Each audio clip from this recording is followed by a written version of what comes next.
largement consacré à la guerre en Ukraine. L'armée russe qui poursuivait hier soir son offensive en assiégeant Mariupol, en bombardant Kharkiv, en tentant d'encercler Kiev. Une troisième séance de pourparlers entre Russes et Ukrainiens s'est déroulée hier, mais sans grand espoir de succès. Pour en parler, nous retrouvons Avi Pazner, ancien ambassadeur d'Israël en France. Bonjour, shalom Avi.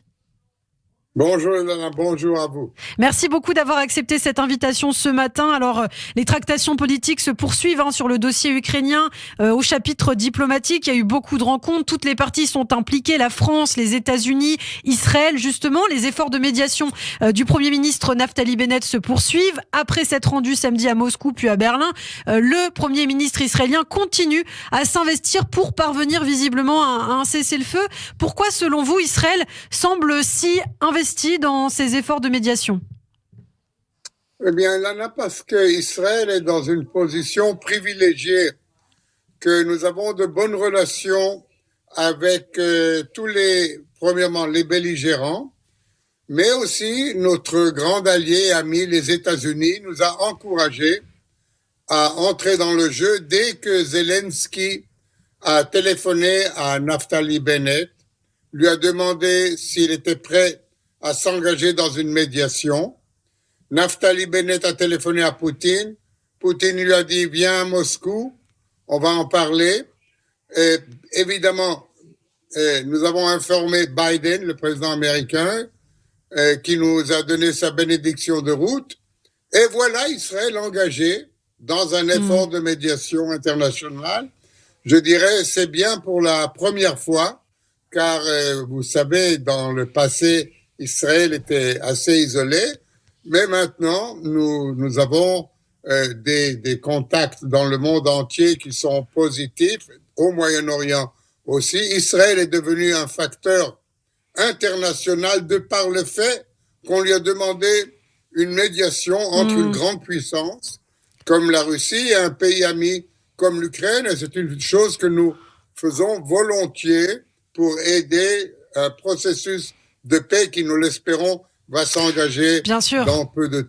Alors, on l'espère, mais voilà, le monde se montre plutôt pessimiste. Les demandes de Poutine se multiplient. Il demande à ce que l'Ukraine soit totalement démilitarisée. Est-ce que vous pensez vraiment que ces négociations vont aboutir à quelque chose de positif? Vous savez, il est peut-être encore trop tôt pour engager des négociations de fond. Il est possible qu'il faut aller par étapes. Et premièrement, essayer d'assurer un cessez-le-feu. C'est pas facile. Oui. Mais mettons, si nous arrivons, si Israël, pas seulement Israël, la France aussi est engagée dans cet effort, l'Allemagne aussi, et maintenant aussi la Turquie, il y a plusieurs pays qui sont engagés.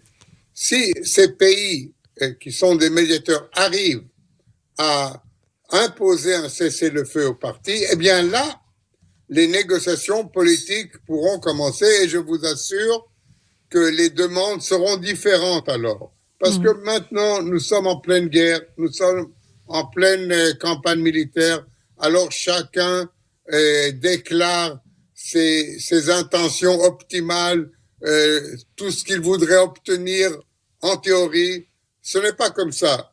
Quand on commence à parler, on se rapproche, mais je crois fermement que, premièrement, il faudrait avoir un cessez-le-feu, pas seulement un cessez-le-feu comme discutent maintenant Ukrainiens et Russiens pour ouvrir des corridors humanitaires qui sont importants, évidemment, pour la population civile, mais un cessez-le-feu pour les armées. C'est là une condition, à mon avis, préliminaire à l'engagement de vraies négociations.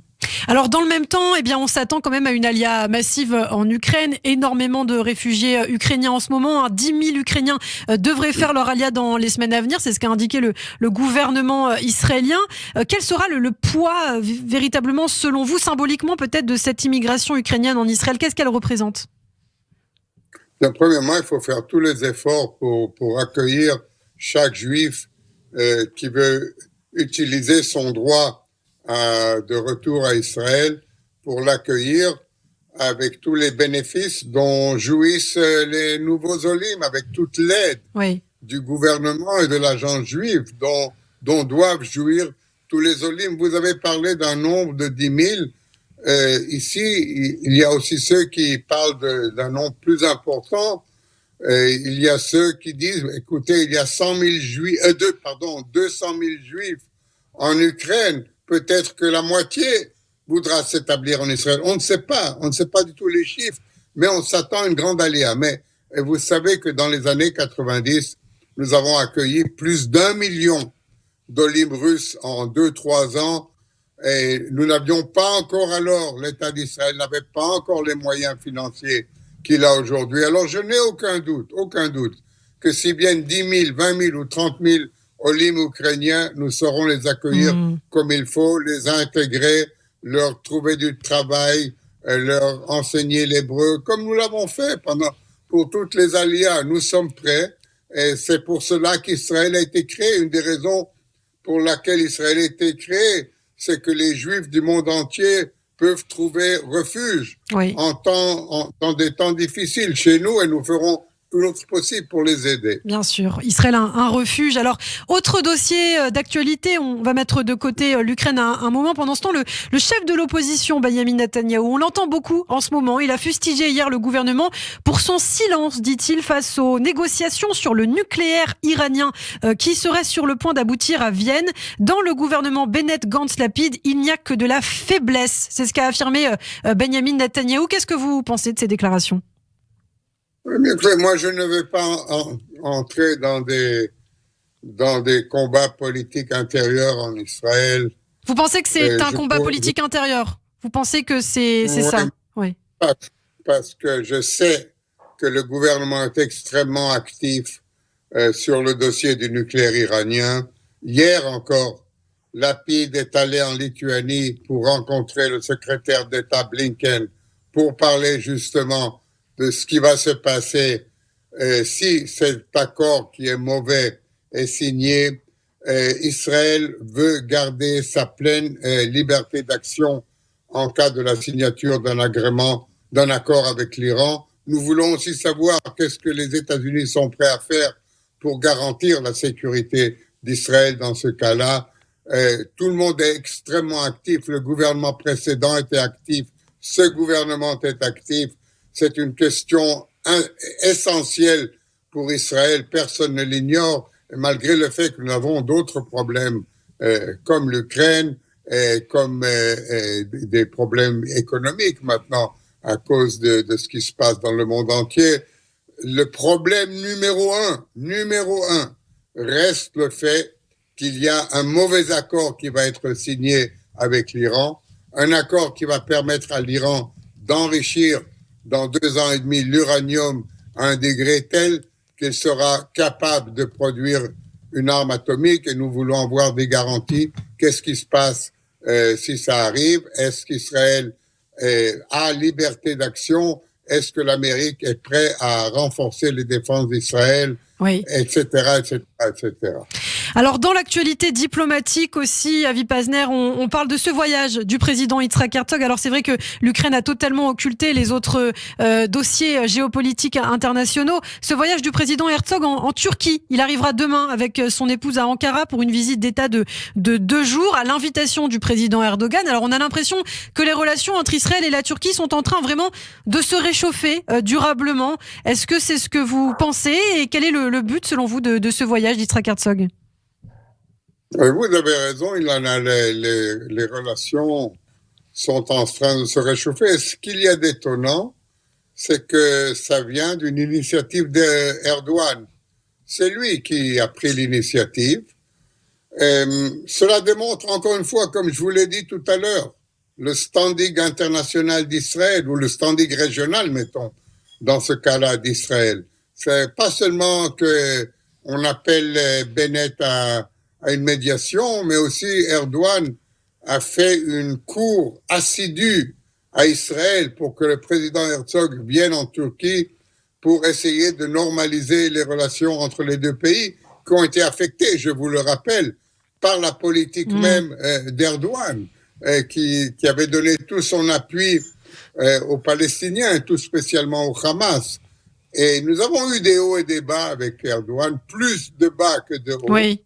Et cette fois-ci, il a vu que nous le laissons agir. C'est pas nous qui avons pris l'initiative.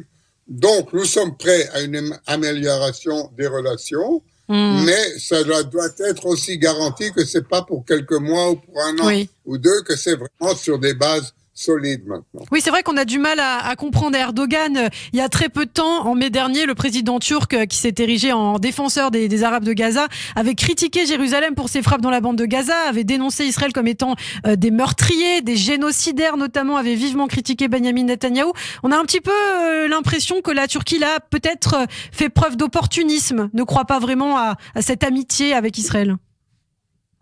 Écoutez, vous savez, amitié, c'est relatif entre les États, il y a surtout des intérêts. Et je crois que ce que je vais vous dire est évident. Israël est devenu un facteur extrêmement important au Moyen-Orient, extrêmement puissant au Moyen-Orient. Et aussi après les accords d'Abraham, après les accords de paix, nous avons aujourd'hui des relations diplomatiques avec 5 pays arabes. Il y a 5 ambassadeurs arabes en Israël. Et la Turquie ne peut pas ignorer cela. La Turquie elle-même a de gros problèmes avec les Syriens, avec les Russes, avec les Iraniens. Et la Turquie aussi aimerait exporter du gaz vers l'Europe. Et là, Israël est clé à toutes sortes de développements au Moyen-Orient. Je dirais qu'aujourd'hui, Israël est devenu incontournable au Moyen-Orient. Si vous voulez faire quelque chose, il vous faut au moins l'appui tactique d'Israël. Et sans ça, c'est très difficile.